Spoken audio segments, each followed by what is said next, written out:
नमस्कार, न्यूज़ार के खास कार्यक्रम में आपका स्वागत है। मैं हूं देवेंद्र कुशवाहा। आज हम इस कार्यक्रम में बात करेंगे दिल्ली का मुख्यमंत्री कौन होगा। दिल्ली में बीजेपी के लिए सीएम का चुनाव करना बहुत कठिन होने वाला है। बीजेपी को एक ऐसी शख्सियत का चुनाव करना है जो सबको साथ लेकर चल सके और इतना तेज तर्रार हो कि दिल्ली में ठप पड़ चुके विकास कार्यों, साफ सफाई आदि में जल्द बदलाव ला सके, वो भी लो प्रोफाइल रहकर। आज ऐसे में सवाल उठता है कि आखिर कौन है वो अद्भुत व्यक्ति जिसे दिल्ली में बीजेपी सीएम बनाने जा रही है। आज इसी मुद्दे पर करेंगे चर्चा, तो आइए शुरू करें।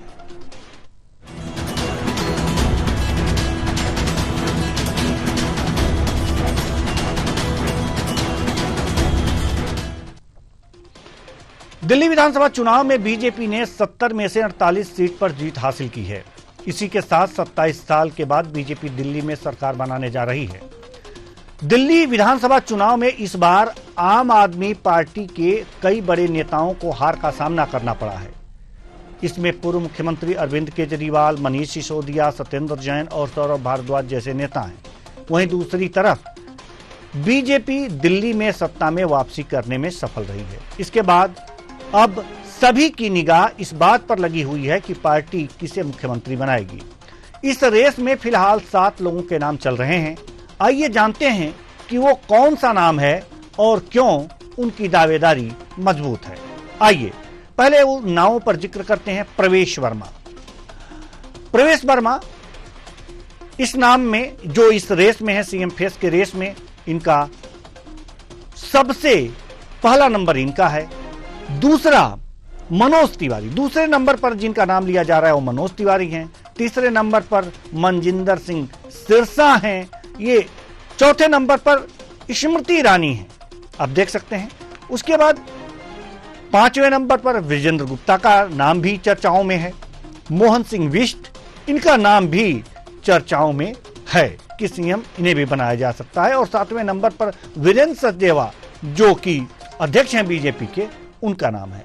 अब इनको क्यों, जो बीजेपी है, इनकी नाम चर्चाओं में क्यों है सीएम फेस के रेस में, आइए इस पर भी हम नजर डालते हैं। प्रवेश वर्मा, इस लिस्ट में जो पहला नाम है प्रवेश वर्मा का, पूर्व सीएम साहिब सिंह वर्मा के बेटे हैं प्रवेश वर्मा। वो पश्चिमी दिल्ली से लगातार 2 बार सांसद रह चुके हैं। उन्होंने 2019 में 5,78,000 वोट से चुनाव जीता था, जो दिल्ली के इतिहास में सबसे बड़ी जीत थी। इस बार उन्होंने दिल्ली के पूर्व सीएम अरविंद केजरीवाल को 4,099 वोटों से हराया है। प्रवेश सिंह वर्मा बचपन से ही संघ से जुड़े रहे हैं। उन्होंने अभी तक भी सभी चुनावों में जीत हासिल की है। वो इस बार लोकसभा चुनाव में नहीं लड़े। माना जा रहा है कि बीजेपी ने रणनीति के तहत उन्हें दिल्ली विधानसभा में मौका दिया। बीजेपी जाट सीएम बनाकर बीजेपी हरियाणा में नॉन जाट मुख्यमंत्री वाली नाराजगी को कम करने की कोशिश कर सकती है। बीजेपी जाट नेता को मुख्यमंत्री बनाकर किसान आंदोलन को दबाने की कवायद भी कर सकती है। दूसरा नंबर जो कि हमने आपको बताया कि मनोज तिवारी, उत्तर पूर्वी दिल्ली में मनोज तिवारी लगातार तीसरी बार लोकसभा चुनाव जीत चुके हैं। 2024 लोकसभा चुनाव में बीजेपी ने दिल्ली के 7 में से 6 सांसदों के टिकट काट दिए थे, लेकिन मनोज तिवारी को पार्टी ने फिर से टिकट दिया था। वो 2016 से 2020 तक दिल्ली बीजेपी के अध्यक्ष रहे हैं। पूर्वांचल वोटर्स के बीच मनोज तिवारी काफी ज्यादा लोकप्रिय हैं।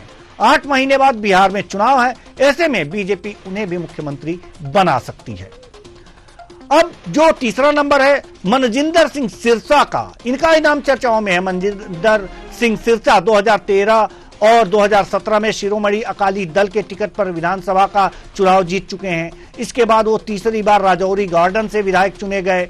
वो 2021 में शिरोमणि अकाली दल छोड़कर बीजेपी में शामिल हो गए। इसके बाद अगस्त 2023 में भाजपा के राष्ट्रीय मंत्री बनाए गए। वो दिल्ली में सिख समुदाय के बड़े नेता हैं। वहीं मनजिंदर सिंह सिरसा को आगे करके बीजेपी पंजाब में पकड़ मजबूत कर सकती है। अब जो कि अगला नाम है वो है स्मृति ईरानी का। यानी कि जो चौथा नाम आ रहा है वो स्मृति ईरानी है। ईरानी को भी आगे कर सकती है बीजेपी। वो 2010 से 2013 तक भाजपा महिला मोर्चा की राष्ट्रीय अध्यक्ष रही हैं। 2014 में लोकसभा चुनाव हारने के बाद भी वो मंत्री बनी। 2019 में उन्होंने राहुल गांधी को हराया था। वो एक बड़ा महिला चेहरा है। बीजेपी में इस समय कोई महिला मुख्यमंत्री नहीं है। ऐसे में स्मृति को सीएम बनाकर बीजेपी महिलाओं को मैसेज दे सकती है। तो ये 4 और 5वां नाम विजेंद्र गुप्ता जी का है। 5वें नाम पर अगर जो चर्चा क्यों हो रही है, आपको बता दें कि विजेंद्र गुप्ता रोहिणी विधानसभा सीट से लगातार तीसरी बार चुनाव जीते हैं। वो 2 बार दिल्ली विधानसभा के नेता प्रतिपक्ष रहे हैं। इसके अलावा 2015 में जब बीजेपी के दिल्ली विधानसभा में केवल 3 विधायक थे तो उनमें से एक विजेंद्र गुप्ता थे। वो दिल्ली में बीजेपी के अध्यक्ष रह चुके हैं। इसके अलावा उनकी संघ और संगठन में मजबूत पकड़ है। वहीं 6वां नाम मोहन सिंह बिष्ट का भी आ रहा है। 1998 से 2015 तक लगातार 4 बार विधानसभा चुनाव जीत चुके हैं। हालांकि 2015 में उन्हें कपिल मिश्रा से हार का सामना करना पड़ा था। वो 2020 में फिर से विधायक चुने गए। बीजेपी ने 2025 में उनकी सीट बदलकर मुस्लिम बाहुल मुस्तफाबाद से लड़ाया। यहां से भी उन्होंने जीत हासिल की। मोहन सिंह बिष्ट की संघ और संगठन में पकड़ अच्छी है। उनका पहाड़ी क्षेत्रों में अच्छा प्रभाव है। 7वां नाम वीरेंद्र सचदेवा का आता है। 2007 से 2009 तक चांदनी चौक और 2014 से 2017 तक मयूर विहार भाजपा जिलाध्यक्ष रहे हैं। इसके बाद 2009 से 2012 तक दिल्ली भाजपा प्रदेश मंत्री, 2012 से 14 तक दिल्ली भाजपा के प्रशिक्षण प्रभारी और राष्ट्रीय भाजपा प्रशिक्षण दल के सदस्य भी रहे हैं। 2020 से 2023 तक प्रदेश उपाध्यक्ष रहे हैं। वीरेंद्र सचदेवा 2023 में ही दिल्ली बीजेपी के प्रदेश अध्यक्ष बने और इस कारण इन्हें भी मौका दिया जा सकता है। लेकिन बीजेपी की इन सभी संभावनाओं के बाद बीजेपी की एक रणनीति रहती है। एक जो चर्चित नाम नहीं रहते हैं उनका वो सीएम बन के आ जाते हैं। मध्य प्रदेश इसका ताजा उदाहरण है। आज हम अपने मेहमानों से इसी मुद्दे पर चर्चा करेंगे कि आखिर जो से 7 नाम है जो चर्चा में आ रहे हैं, वास्तव में ये इन्हीं में से आ सकते हैं या बीजेपी फिर कोई नया चौंकाने वाला चेहरा सामने ला सकती है। और अगर इन चेहरे में और इन जो विशेषताओं को हमने बताया अपने दर्शकों को, उनसे भी बेहतर अगर जो इनके अंदर कोई और विशेषता है जिससे बीजेपी चुनाव कर सकती है, तो उसी विशेषताओं के बारे में हम लोग चर्चा करेंगे। और किनको बनाया जाना चाहिए, वास्तव में बीजेपी किन्हें बनाती है, बनाया जाना चाहिए, इस पर भी हम चर्चा करेंगे। चर्चा के लिए हमारे साथ जो मेहमान जुड़े हैं उनसे आपका परिचय करा दें। संजय सिंह जी, राजनीतिक विश्लेषक, बहुत बहुत स्वागत है आपका हमारे इस कार्यक्रम में। दिनेश सिंह जी, राजनीतिक विश्लेषक, आपका भी बहुत बहुत स्वागत है। सुशील दुबे जी, राजनीतिक विश्लेषक, आपका भी बहुत बहुत स्वागत है हमारे इस कार्यक्रम में। चर्चा की शुरुआत करेंगे। चर्चा की शुरुआत हम करेंगे, सबसे पहले संजय सिंह जी से ही शुरुआत करते हैं चर्चा की। 7 नाम, जो 7 नाम हैं, क्या लगता है आपको कि बीजेपी कोई चौंकाने वाला चेहरा लाएगी या जो चर्चाओं में हैं उन्हीं में से किसी एक को चुन लेगी? देखिए देवेंद्र जी, ये भारतीय जनता पार्टी का ये जो सीएम चेहरा होगा उसके लिए भारतीय जनता पार्टी काफी गंभीर मंथन करेगी जी। और कई जो पहलू है उसको देखकर सीएम बनाया जाएगा। निश्चित रूप से जो आप कुछ नाम बता रहे हैं उसमें जैसे प्रवेश वर्मा है, मैं नाम नहीं लेना चाहता हूं क्योंकि किसी भी नाम पर दाव लगाना ठीक नहीं रहेगा। लेकिन अनुमान लगाया जा सकता है, नाम पे अनुमान तो लगाया जा सकता है। मोटा मोटा ये माना जा सकता है कि जैसे प्रवेश वर्मा है तो ये नाम बड़ा इसलिए हो गया है कि इन्होंने केजरीवाल को हराया है जी, और केजरीवाल भारतीय राजनीति में एक बड़ा नाम हो गए थे। तो केजरीवाल जैसी शख्सियत को हराना एक बड़ी बात होती है। उनके साथ एक प्लस फैक्टर ये है कि भारतीय जनता पार्टी को जाट लीडर की तलाश है और साहब सिंह वर्मा के बेटे हैं वो। साहब सिंह जी दिल्ली के सीएम भी रह चुके हैं। जाट समुदाय में अच्छा बड़ा नाम था और बहुत शालीन नेता थे, बहुत अच्छे रेस्पेक्टेड पर्सनालिटी थे। तो प्रवेश वर्मा जी भी उसी लाइन पे हैं।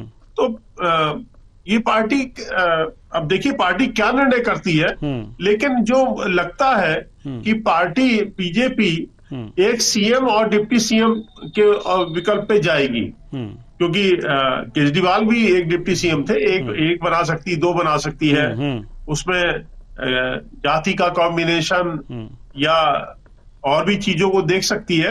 लेकिन क्योंकि दिल्ली पर प्रधानमंत्री जी ने खुद की गारंटी दी है, तो और उनका एक खुद का भी है कि developed capital for developed nation, कि दिल्ली विकसित भारत को परिलक्षित दिखाने वाली होनी चाहिए। और जैसा कि कल उन्होंने यमुना मैया की जय बोला, और उन्होंने अपने भाषणों में भी कहा था कि जो साबरमती नदी जिस तरह से अहमदाबाद में है, मैं उस तरह से दिल्ली में यमुना जी को बनाना चाहता हूं। तो प्रधानमंत्री जी का मेन फोकस दिल्ली पर है, वो खुद मॉनिटर करेंगे, ऐसा पूरा है, क्योंकि उन्होंने खुद गारंटी दी है, तो दिल्ली पर उनकी खुद विशेष निगाह रहेगी प्रधानमंत्री जी की। तो जो भी मुख्यमंत्री होगा तो वो प्रधानमंत्री जी के साथ कोऑर्डिनेट करके ही काम करेंगे, और दिल्ली ही प्रधानमंत्री जी का मेन एजेंडा रहेगा। क्योंकि केजरीवाल की पॉलिटिक्स को खत्म अगर कोई कर सकता है, देखिए केजरीवाल भी कम नहीं है, उन्होंने प्रधानमंत्री को चैलेंज किया था कि मुझे हराने के लिए दूसरा जन्म लेना पड़ेगा मोदी जी आपको। तो इस तरह की बड़ी बड़ी बातें हुई हैं, खैर वो अलग का मुद्दा है, लेकिन मेन फोकस तो प्रधानमंत्री का दिल्ली पे है, और दिल्ली की जो समस्याएं हैं उसको प्रधानमंत्री जी खुद करेंगे दूर। जी। और दूसरी बात, एक बात और मैं बताना चाहता हूं, दिल्ली भारत की अगर सही हूं तो दिल्ली थर्ड बड़ी वो मतलब जबकि छोटा स्टेट है, but third largest tax payer territory है दिल्ली। जी बिल्कुल। उसके हिसाब से दिल्ली का विकास नहीं हुआ। तो प्रधानमंत्री जी को इस पे देखना, भारतीय जनता पार्टी को देखना है, और केजरीवाल को का निस्तारण भी करना है उनको। अभी केजरीवाल के सामने बहुत चुनौतियां भी आने वाली है। देखिए अभी जो मीडिया में चल रहा है कि कल ही जैसे हुआ है, तो एलजी ने ऑर्डर करा कि भाई आप सचिवालय और जितने भी हैं इनको सब आप सील कर दीजिए, कोई डॉक्यूमेंट नहीं बाहर आना चाहिए। इवन जो कैंप ऑफिसेस हैं, कैंप ऑफिस जनरली मंत्रियों के घर में होते हैं, तो उस पर भी निगाह है, शायद वहां भी फोर्स को लगा दिया गया कि आप फाइल इधर से उधर नहीं करेंगे, क्योंकि जो घपलेबाजी हुई है, शायद 17 मामलों में कैग की रिपोर्ट है, उसमें भी जांच होनी है। शराब घोटाला है और तमाम घोटाले हैं, स्वास्थ्य को लेके, शिक्षा को लेके कैग की रिपोर्ट है, सीएजी की रिपोर्ट है। तो केजरीवाल साहब के लिए आने वाले दिन बड़े कठिनाईपूर्ण होने वाले हैं, बड़ी चुनौतियां हैं उनके सामने। और सबसे बड़ा बेवकूफी वाला बयान उनका जो दिल्ली यमुना को उन्होंने कहा कि जहर घोल दिया गया है, वो भी उनको भारी पड़ेगा। तो चुनौतियां बहुत बड़ी है, लेकिन जो सीएम का है आपका, उसमें हमें लगता है Bharatiya Janata party cast equation को देख के करेगी। और जो अभी कुछ नाम आ रहे हैं, मुझे लगता है कि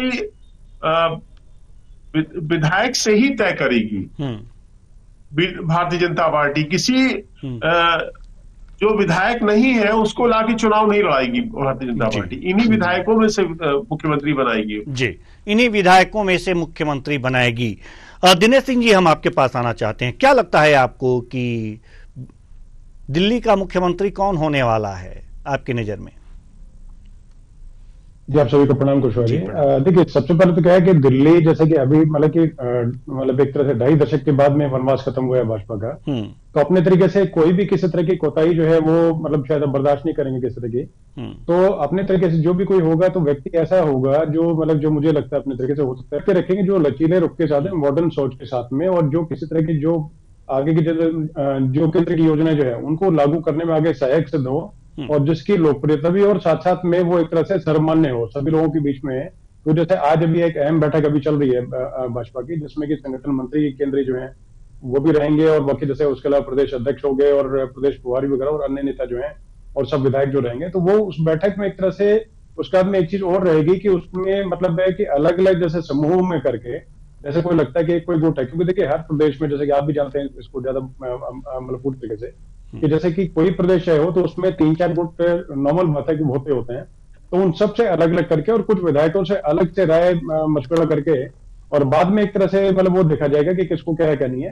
और बाद में अब जैसे जिस तरीके से 27 एक एलिमेंट देखिए चीजों में रहता है, और अभी इससे ठीक जैसे आपने बताया और जैसे मैं भी इस चीज को मानता हूँ कि ठीक जैसे इससे पहले 3-4 चुनाव जो तुरंत इससे पहले जो हुए, तो उसमें सब नए चेहरे आए जिनका कहीं पर किसी ने कयास तक दूर दूर तक किसी ने नाम भी लिया था और खुद को उनको नहीं पता था। जैसे कि मध्य प्रदेश की बातचीत थी तो उन्होंने बताया कि वो भीड़ में बैठे थे, वैसे ही ये मतलब जैसे विधायक दल जो था तो उनके बीच से उठा करके कि मोहन यादव जो है मुख्यमंत्री होंगे ऐसे, तो वो खुद उस बारे में जानकारी नहीं रखते थे।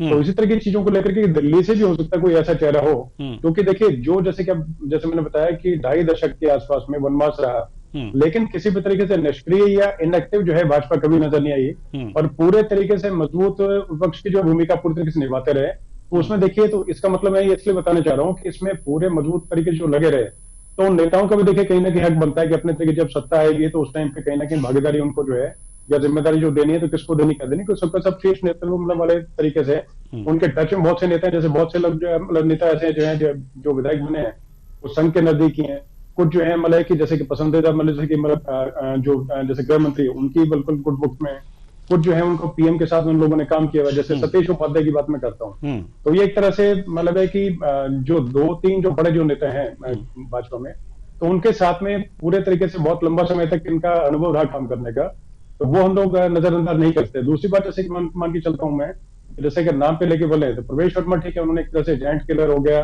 अरविंद केजरीवाल जो है तो उनको हराना, जैसे उन्होंने बताया भी था अपने तरीके से कि हम दिल्ली के मालिक हैं, हमें हराना बड़ा मुश्किल काम है, एक जन्म कम पड़ेगा उसके लिए, तो वो एक तरह से उनका भी हक बनता है। लेकिन उस तरह की चीजों को जैसे मैं एक थोड़ा सा लाइट नोट बताना चाहूंगा कि कभी कभी ऐसा भी होता है कि जिनका नाम ज्यादा चल जाता है तो पत्ता भी सबसे पहले उन्हीं का कटता है जी।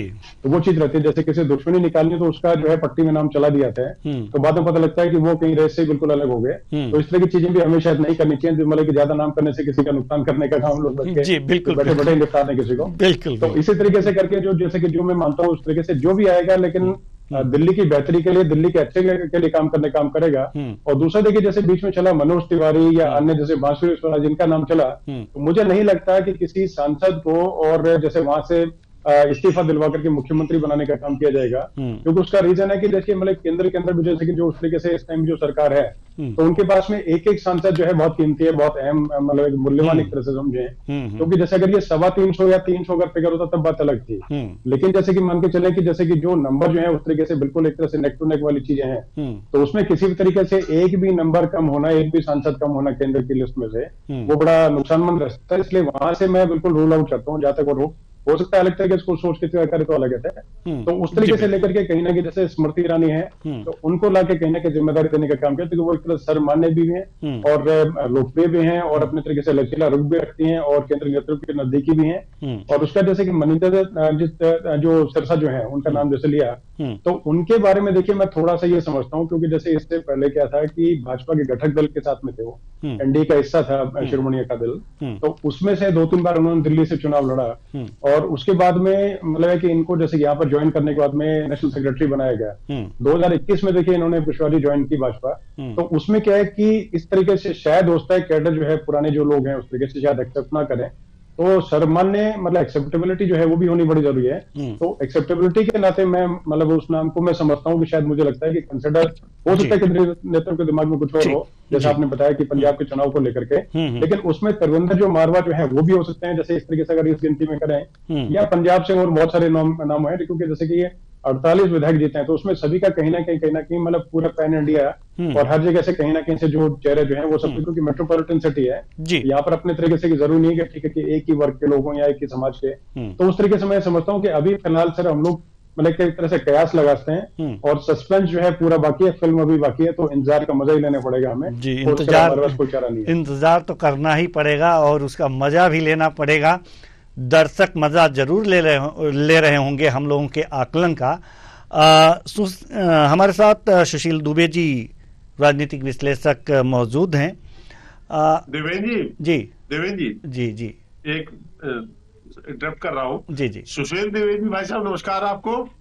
और इन्होंने भविष्यवाणी की थी अभी, उसके लिए मैं बधाई देना चाहता हूँ। चुनाव से पहले इन्होंने दिल्ली और मिल्कीपुर के लिए भविष्यवाणी की थी, दोनों सही हो गई है उनकी जी। तो इनका जरा तो ये तो फिर इसीलिए तो सबसे बाद में आए हैं कि वरिष्ठ हैं और भविष्यवाणी जो है बेहतर होगी सुशील दुबे जी की।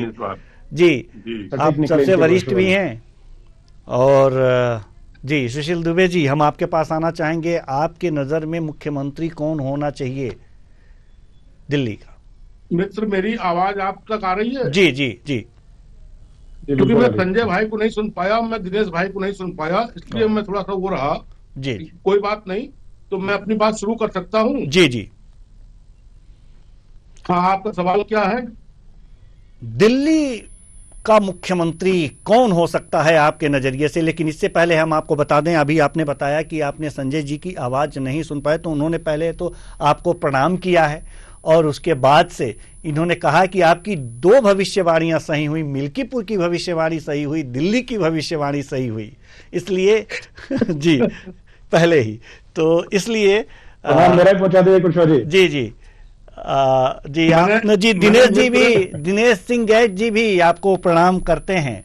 और जी बधाई सुशील। देखिए सुशील भाई साहब, आपको बहुत बहुत बधाई। हूँ न्यूज आवर पर। जी जी। और हमारे प्रिय छोटे भाई संजय भाई सामने हैं, तो मेरा फर्ज बनता है। लेकिन मैंने कल फेसबुक पे परसों 2 दिन पहले लिख दिया था, जब लोग तमाम आकलन कर रहे थे और बड़े बड़े चैनल, वो मैंने साफ लिख दिया था कि मिल्कीपुर में योगी वाली बीजेपी कतई जीत रही है। इसमें एकदम डिफेंड बट नहीं था, साफ साफ जीत रही है। इसको हमने उस पर मैंने कहा था कि ये दिल्ली वाले में, दिल्ली मैंने कहा था कि एकदम जान लीजिए कि कांग्रेस ने आपसे तुम पर पिला दिया है और एकदम साफ साफ बीजेपी की सरकार बनने जा रही है। उसमें भी डिफेंड बट नहीं था, उसमें भी नहीं था। अब मैं अपने आप के इस पे आ रहा हूँ सवाल पर।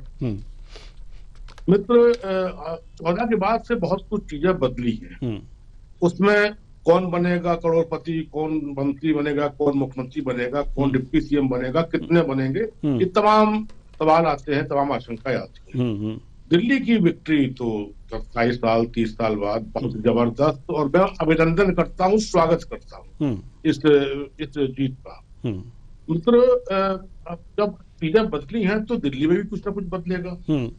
आपको मैं आप तक ले चलता हूँ। इतने हाय के बाद जब केजरीवाल को हटाया गया, जेल जाने के बाद वो कहा गया कि ये आएंगे तो उनको मुख्यमंत्री की कुर्सी पे नहीं बैठ पाएंगे, तो देश ने, दिल्ली ने ये भी देखा है कि कभी त्रेता युग में भरत ने कड़ाहू रख के शासन चलाया था, तो 80 नई लोग जानते थे कौन है क्या। देखियो, दिल्ली की मुख्यमंत्री हो गई, जबकि वहां पर सत्येंद्र थे, जबकि वहां पर मनीष थे, जबकि संजय सिंह थे, जबकि आपके सौरभ भारद्वाज थे, गोपाल, कितने लोग सीनियर थे। तो अब आपने शुरुआत में कहा, मैं सुन रहा था आपको, आपने कहा अद्भुत और तेज तर्रार। तो मैं तो तेज तर्रार तो नहीं होगा दिल्ली का मुख्यमंत्री, और अद्भुत हो सकता है जो बीजेपी के हाईकमान की निगाह में, दिल्ली की हाईकमान की निगाह में जो होगा वो अद्भुत हो जाएगा। नॉर्मल आदमी भी अद्भुत हो जाएगा सीएम बनने के बाद। आपने नाम गिनाए हैं, आपके प्रवेश वर्मा, मनोज तिवारी, मनिंदर सिंह, श्रीपति ईरानी, विजन गुप्ता, मोहन सिंह बिष्ट, सचदेवा, इनमें सब योग्य हैं, सब मुख्यमंत्री बनने योग्य हैं। लेकिन इसमें कई लोग डिप्टी सीएम भी बनेंगे। और आपको मालूम है कि आपने देखा, हरियाणा देखा आपने, नायब सैनी दल से सीएम बन गए। आपने देखा कि वो मोहनलाल यादव को देखा आपने, मामा कितना बड़ा नाम, मामा कितनी बार के सीएम, 5 बार 6 बार, और वो देखिए वो यहाँ पर बन गए, एक बार में विधायक सीएम बन गए। आपने यहाँ पर राजस्थान में देखा कितना सिंधिया परिवार, ये तमाम बातें आई और वो भजन लाल शर्मा बन गए। आपने देखा कांग्रेस से आए हुए वो असम के जो वो बन गए। तो ये बीजेपी है, वाइड है, इसकी सोच बहुत बड़ी है, और बीजेपी जो करती है फिर वो आश्चर्य होता है। अब इसके जो आपके नाम आप जो गिना रहे हैं, उसमें से मैं देखिए, हाँ, सबसे पहले मैं भूमिका बना दूं। बीजेपी अब ये 10-11 साल का, 12 साल का जो कह रही कि यहाँ की सब समस्याएं दूर करेंगे, इसके लिए विजन चाहिए होगा। इसके लिए पॉलिटिकल सोच के साथ साथ, जैसे एलजी है, जैसे हमें लगता है वहां पर कोई प्रशासनिक व्यक्ति जो है, हमें लगता है मोदी और योगी की, मोदी और शाह जी की निगाह में ज्यादा उपयुक्त होगा। जैसे मैं नाम ले रहा हूँ, नाम के साथ साथ हरदीप पुरी जी का नाम ले रहा हूँ। कई बार ऐसा हुआ है, हरदीप पुरी जी आईएएस रहे, हरदीप पुरी जी 2 बार के केंद्रीय मंत्री हैं। हरदीप पुरी जी, और दिल्ली में सीएम का फेस निश्चित रूप से पंजाब और देश के सिखों को देखते हुए मुझे लगता है कोई ना कोई प्रायोरिटी जो है वो सरदारों की होगी, सिखों की होगी, मुझे ऐसा लग रहा है, पता नहीं क्यों महसूस हो रहा है। उसके बाद मुझे प्रायोरिटी में फिर जो ब्रिजेन गुप्ता जी आते हैं, उसके बाद अध्यक्ष तो मान्य रखते ही रखते हैं जो आपके वीरेंद्र सचदेवा जी हैं, लेकिन और बाकी नाम पे बहुत ज्यादा मैं कंफर्म नहीं हूँ, आश्वस्त नहीं हूँ, लेकिन ये मैं मान के सकता हूँ कि दिल्ली का जो 10-12 साल का जो प्रॉब्लम को दूर करने का है, वो एक बहुत बड़ा विजन होगा। पॉलिटिकल के साथ साथ दिल्ली का भी विजन होगा, केंद्रीय मंत्रियों मोदी जी का भी विजन होगा, आपके शाह जी का विजन होगा और संघ का भी विजन होगा, क्योंकि दिल्ली ना जीतने के बाद देश की जो है कहीं ना कहीं कमी खड़ती थी। आज वो नेचर ने आपको कभी दूर कर दी 27 साल बाद। तो मैं समझ रहा हूँ कि ये आपको ध्यान रखना पड़ेगा कि कांग्रेस, ये बीजेपी का जो सिस्टम है, उसकी सोच जहां हम लोग सोचते हैं उससे बहुत दूर तक सोच आती है। तो जो उन लोगों ने और स्टेट में किया, और फिर और दूसरी बात क्या है, बीजेपी का हाईकमान अगर बोल देता है कि आपको कुर्सी से हटना है, तो कोई इफेक्ट बट नहीं है। इस सब से आदमी फिर सीधे कहता है कि भाई ठीक है, आपका आदेश सर माथे पे, फिर कोई। और आप देखिए वहां पर क्या हुआ, महाराष्ट्र में देखिए क्या स्थिति बनी महाराष्ट्र में। तो कोई इन सब बातों के साथ, और जो ये सामने जब आ रहा है, जो चीजें सामने आ रही है, जो नेक्स्ट विजन सामने आ रहा है, उस हिसाब से मुझे लगता है कोई आईएएस कोई या कोई अफसर उसका जो रिटायर होके पॉलिटिक्स में आया है और सक्सेस है और निगाह में है हाईकमान की, मुझे लगता है उनको प्रायोरिटी ज्यादा जल्दी मिल सकती है, ऐसा मुझे लग रहा है। जी, बहुत अच्छा विश्लेषण आपने किया है और बहुत अच्छी तरह से आपने बताया है। संजय जी, आप कुछ कहना चाहेंगे? देखिए, मेरा तो यही कहना है, जैसा अपने सुशील दुबे जी भाई साहब हैं, दिनेश सिंह जी हैं, इन्हीं से जोड़ते हुए अपने खुद को, देखिए यहाँ मोदी जी ने गारंटी ली है दिल्ली के लिए, और ये बहुत बड़ा फैक्टर रहा है। वोट, दिल्ली के वोट ने, मतदाताओं ने उन पर विश्वास करके, और दिल्ली का एजेंडा जो मेन है वो यमुना जी पे फिक्स है। देखिए, पूर्वांचल का वोट दिल्ली में क्यों शिफ्ट हुआ आपसे, देखिए वहां छठ पूजा होती है, यमुना जी साफ नहीं हो पाई, तो जो पूर्वांचल के लोग हैं, छठ पूजा उनके लिए बड़ा महत्वपूर्ण पर्व होता है। तो उनकी मतलब कहते हैं ना, मन को बड़ा पीड़ित किया है, बड़ी पीड़ा पहुंची है। तो इसीलिए प्रधानमंत्री जी, देखिए प्रधानमंत्री जी बड़े विजनरी नेता हैं, उनका एक एक शब्द बड़ा नाप तोल के और विजन के साथ निकलता है। तभी उन्होंने कहा था यमुना मैया की जय। तो यमुना जी को वो साफ करना चाहते हैं, और कोई बहुत बड़ी बात नहीं है, जहां संकल्प होता है वहां दृढ़ इच्छा शक्ति होती है, तो सब चीज संभव है। तो ये भारतीय जनता पार्टी की सरकार दिल्ली की केंद्र के साथ कोऑर्डिनेट करके, क्योंकि फंड भी केंद्र हमें लगता है दिल्ली के लिए कुछ ज्यादा ही देगा। बिल्कुल, क्योंकि दिल्ली को मैंने पहले भी कहा था, developed capital for developed nation, ये प्रधानमंत्री जी का सोच है कि दिल्ली को हमें, पहले दिल्ली को तो हम डेवलप दिखाएं।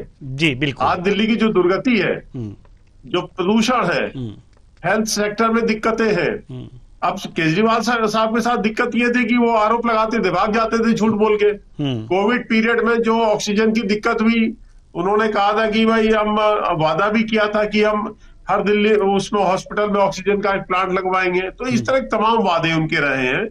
तो सरकार को देखिए करना पड़ेगा दिल्ली में। केजरीवाल अभी खत्म नहीं हुए हैं। केजरीवाल को अगर ये समझा जाए कि वो फिनिश हो गए हैं, फिनिश नहीं हुए हैं। वो उनको अभी और निपटाने के लिए बड़े काम करने पड़ेंगे भारतीय जनता पार्टी सरकार को। फिर निपटेंगे वो। चलिए दिनेश सिंह जी, हम आपके पास जो और वोट है तब वो बीजेपी की तरफ शिफ्ट होगा। देखिए 2-3% का कुल डिफरेंस है आप और भारतीय जनता पार्टी में। जी जी बिल्कुल। तो इस वोट बैंक इसको बरकरार रखना है, इसको बढ़ाना है आगे। बीजेपी का ये भी एक वो रहेगा एजेंडा कि हमें ऐसा काम करना है कि जो अभी आपके साथ और वोट जुड़े हैं, उनको भी अपनी तरफ शिफ्ट कराने हैं। जी बिल्कुल बिल्कुल, तो बड़ा टास्क है बीजेपी के लिए। ठीक है, सुशील दुबे जी जैसे कि कहा है आप, सुशील दुबे जी ने जैसा कहा है दिनेश सिंह जी कि एक आईएएस जो कि पॉलिटिक्स में आया हो और केंद्र की नजर में हो, जो बेहतर मतलब प्रशासनिक क्षमताएं जिसके अंदर हों, कुल मिलाकर के दुबे जी का ये कहना था, वो व्यक्ति दिल्ली के लिए सही रहेगा। और एक बार नाम भी शायद ले लिया था हरदीप सिंह पुरी जी का, अगर हम गलत नहीं हैं दुबे जी, तो शायद हरदीप सिंह पुरी जी की तरफ ही आपका इशारा था। तो क्या लगता है आपको कि अगर जो इस तरह के व्यक्ति दिल्ली में नहीं आएंगे तो जो चुनौतियां हैं उनका सामना करने में दिक्कतें आएंगी?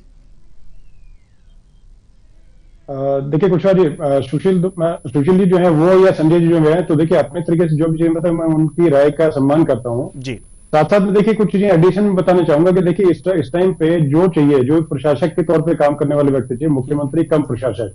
तो उस तरीके से जो कोई मतलब कि अनुभवी व्यक्ति होंगे जो कि पूरी पैठ रखते हो, पकड़ रखते हो, दिल्ली की नब्ज पे उनका हाथ हो, तो इस तरह के व्यक्ति को ही कहीं ना कहीं बैठाया जाएगा। लेकिन अभी हम लोग सिर्फ देखिए सिर्फ कयास मात्र लगा रहे हैं। आगे देखिए कहीं ना कहीं हो सकता है कि केंद्र ने पहले से ही जैसे उस नाम को पहले से तय करके रखा हो कि हमारी सरकार आने पे करीब करीब इस व्यक्ति की तरफ हम लोग ये देखते हैं, या दो ऑप्शन रखे हो। तो ये ऐसा मेरा मानना है। और बाकी देखिए नए किसी अधिकारी को मतलब ला करके या जैसे केंद्र में कोई पहले से प्लेस और उनको वहां से इस्तीफा दिलवा करके किया जाएगा, ऐसा मतलब कि ऐसे इसके चांसेस कम है। उसका रीजन ये है कि उसमें जैसे कि पहले ही वहां पर जैसे कि जो सांसद हैं तो उनकी एक तरह से मतलब एक सांसद बहुत कीमती है, तो उसको लेकर के चाहे राज्यसभा हो चाहे लोकसभा हो, तो वहां से किसी को कम किया जाएगा ऐसा मतलब हो सकता है हो उस तरीके से, और होता ना हो, दोनों ही चीजें हैं। लेकिन मैं एक मानता हूं कि जैसे कि प्रशासन का जैसे अनुभव हो किसी को ठीक है बेहतर है, लेकिन इसमें देखिए डायरेक्टली पूरे तरीके से पीएमओ इन्वॉल्व रहेगा। क्योंकि जैसे यहाँ पर पहले जो समस्या आ रही थी वो ये थी कि केंद्र में जो सरकार है भाजपा की, और जैसे कि यहाँ पर जो प्रदेश सरकार जो है वो किसी और पार्टी की, तो उसमें कहीं ना कहीं क्योंकि देखिए इसमें जैसे अगर मान के चलने की जो डे टू डे एक्टिविटी है वो संचालन करने का 3 बोर्ड्स करते हैं। एक एमसीडी होगी, एक एनडीएमसी होगी, तीसरा जो होगा दिल्ली कंटोनमेंट बोर्ड हो गया। तो तीनों के दायरे अलग अलग हैं, तीनों अपने अपने दायरे में काम करते हैं। उसके अलावा ज्यादातर जो बड़ी योजनाएं हैं कुछ वाली, तो उनपे एक तरह से केंद्र सरकार का मतलब कई 100 करोड़ रुपया और खर्च होता है। तो उसको लेकर के कहीं ना कहीं बेहतर समन्वय के लिए बेहतर तरीके से, और उसमें एग्जांपल बताता हूं जैसे कि दिल्ली मेट्रो हो गया और अन्य कुछ इंफ्रास्ट्रक्चर कुछ चीजें हैं, तो उनको लेकर के कहीं ना कहीं केंद्र से जैसे कि कुछ चीजें आई और उसमें जैसे कहीं ना कहीं बेहतर तालमेल उस तरीके से आम आदमी पार्टी ने नहीं किया था। तो उस चीज को लेकर के अब जैसे कि जो सरकार भाजपा की जो आएगी तो उसमें अपने तरीके से लचीले रुख वाला, जैसे कि मतलब सुशील दुबे जी ने बताया, तो उसी मतलब की बात को आगे रख करके कि जैसे लचीले रुख का जैसे उन्होंने थोड़ा सा और मुखर होकर बता दिया था, लेकिन मैं बताऊंगा लचीला मुख्यमंत्री यानी कि जिनको ऊपर से जो मतलब कि आदेश मिले उसको सिरउधार्य करें और उस तरीके से उसके साथ में और कदम ताल मिला के काम करें, ना कि उसमें से कहीं ना कहीं एडिशन या डिलीशन या कोई किस तरह के कोई मतलब किसी प्रकार के कुछ कांट छाट करने का करें।